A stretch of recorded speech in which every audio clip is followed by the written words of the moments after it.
างด่านนายวรวิทย์พิมพนิษฐ์ค่ะรองผู้ว่าราชการจังหวัดนครพนมรักษาราชการแทนผู้ว่าราชการจังหวัดนครพนมพร้อมกับนางพานีพิมพนิษฐ์ค่ะรักษาการนายกเหล่ากาชาดจังหวัดนครพนมและคณะกรรมการตัดสินเรือไฟ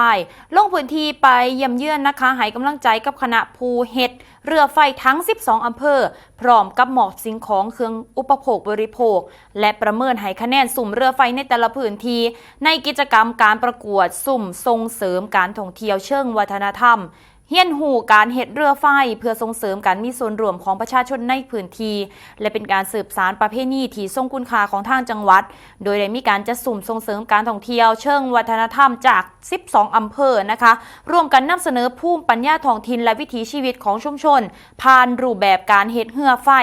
โดยในมื้อนี้ค่ะวันที่7ตุลาคมนะคะตรงกับมื้อออกพรรษาค่ะมื้อนี้ออกพรรษาแล้วเด้อพี่น้องถือว่าเป็นมื้อสำคัญนะคะของการจัด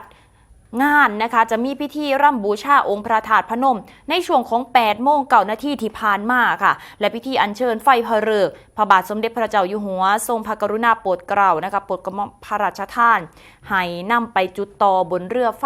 ทุกๆลำเพื่อความเป็นสิริมงคลสูงสุดและในช่วงเย็นนะคะจะมีมหกรรมเรือไฟทั้ง12อำเภอโดยมีท่านนายกรัฐมนตรีค่ะนายอนุทินชาญวีรกูลเป็นประธานในการเปิดงานมหกรรมไหลเรือไฟโลกและงานยกระดับเรือไฟไทยสู่เรือไฟโลกพร้อมกับการเยี่ยมชมวิถีสุ่มเรือไฟและก็พบปะส่วนราชการพี่น้องประชาชนชาวจังหวัดนครพนม